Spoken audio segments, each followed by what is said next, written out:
DJ Amresh दरभंगिया, Hanuman Chowk Katra. Radhika recording studio Saharsa.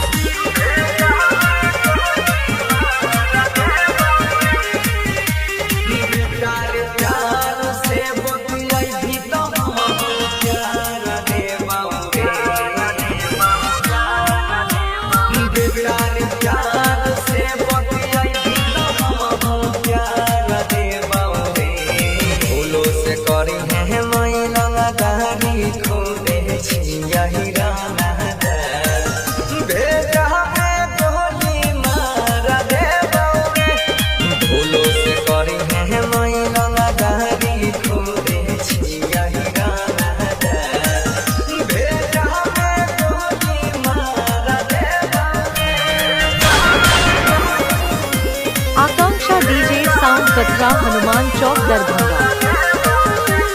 Music by Sudeep Saharsa. जेतने तीनो जीवो लेकिन जीवो हम सान से तेरा में जे परा फिरे बेटा मारो जही की जान से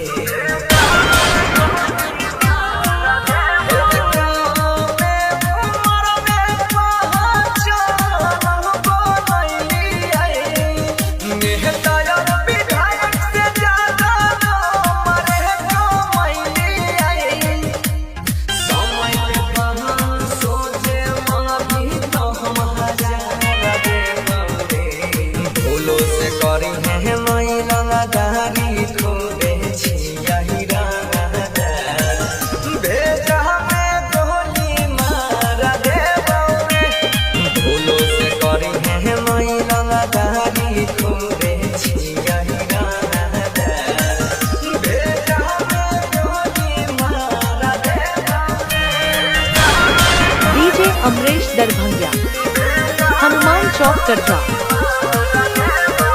आकांक्षा डीजे साउंड कटरा, हनुमान चौक दरभंगा।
आकांक्षा डीजे साउंड कटरा, हनुमान चौक दरभंगा।